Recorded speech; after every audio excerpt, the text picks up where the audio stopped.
Thank you, thank you.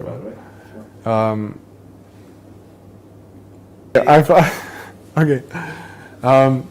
My name is James. I'm 25 years old.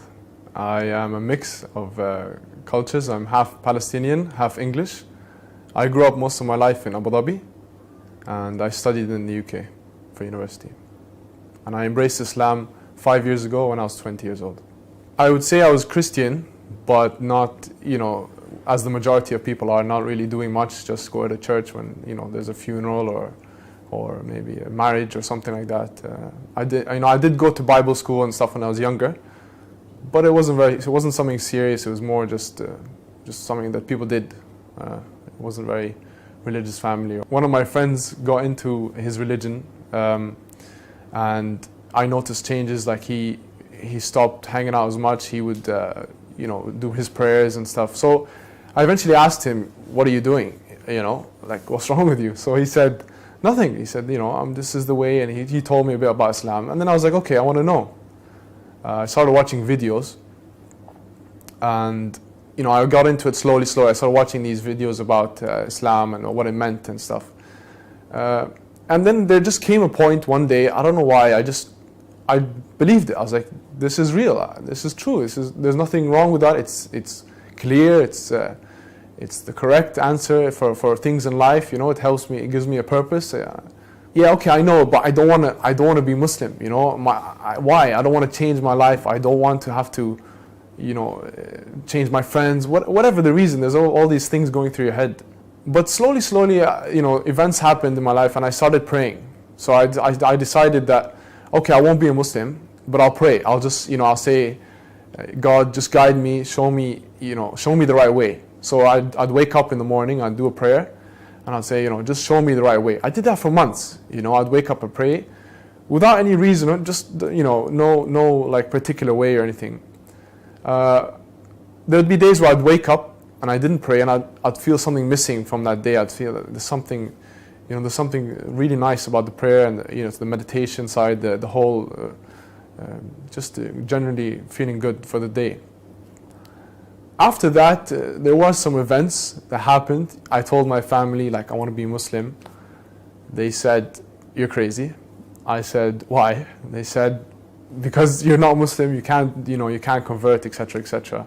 There was some, complications with the family. The police came and visited me. So because they thought I was some kind of, I'd been just brainwashed or something. So I'm just sleeping one day. It was I think 6:30 or 7. I hear a big bang on the door. I open the door. It's the police. And they questioned me for a while, and they sat with me, and etc., etc. But I'd come to know later that my auntie, she'd called them just because she was worried about me. I look back on it now and I said, it's okay. I mean, I don't hold anything against it. It was something that I understand where she came from at the time, and I love her for it in a sense, because she cared for me, so she wanted me to be, she wanted to make sure that I was okay. The police visited me and they spoke to me, and very very quickly the guy realized there's nothing wrong with me. Like, it's just like I just decided a different way in life, So he came in and he apologized. He's like, "Look, man, I'm sorry. We didn't mean to." This happened when I was in the UK, by the way. And he said, "I don't mean to bother you and stuff. And I know that there's nothing wrong, but this is just procedure. It's formalities. We have to. It's just the way we treat any such case or whatever thing that comes into the office." And then he just started talking about football and stuff. And then we just got along. And he's like, "Yo, I'm very sorry again." And he left. And then 2 days later, after that event, I decided that was my sign. I'd been delaying it for a long time. I decided to take the Shahada and I became Muslim. I knew it from when I first started listening. I just knew in my heart that was right. Like, I couldn't deny it. I knew that there was truth in it. Like, there was no, whatever way I tried to find something wrong with it, it was just me personally saying, scared. That was it. But there was nothing wrong with religion. It was just me personally finding things that I wanted to just make an excuse, really. And I guess that happened as a result of me delaying. It was just Allah, God's push to say, just do it, just get it done with. Everything in life is hard. You have to go through it, and then you become much stronger on the other side.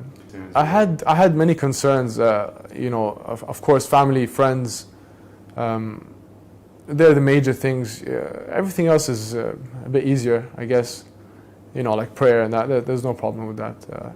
You know, obviously family, they don't want to hear these things about you. You know, your friends, some of your friends might say, he's changed, we're not going to be friends anymore. But actually you find that these concerns, they get blown over very quickly, and people move on very quickly, and people actually love you and respect you more after you've done it and you go through that initial tough stage. Yeah, when I embraced Islam, it was different. It was obviously it wasn't like a hallelujah moment, but it did affect me in the sense that, okay, I have a duty now. I should pray. I should do certain things. I should be good to people. It's given me you know, a purpose, a reason to get up in the morning and every day and to work hard, and yeah, it's given me peace. You know, even if stuff goes wrong, you keep trying, you keep going. Yeah, you do have concerns, obviously, of practicing Islam, especially when you live in a Western country like the UK or wherever. You know, there aren't many mosques and etc. But if you stick with the right crowd, you'll find it much easier. If you just hang out with the right people, you realize that it's actually much easier than you put your mind into it. Like people, you know, it's normal. It's the same as anything. You just have to get into it, routine, and it's done. Ask God to guide you and ask Him to give you strength. And if you really want something, whatever it may be, you have to take the steps and you have to move forward and take action so that you can achieve that. You know, I'm sure within a very short period you'll find that it was the best decision you've ever made.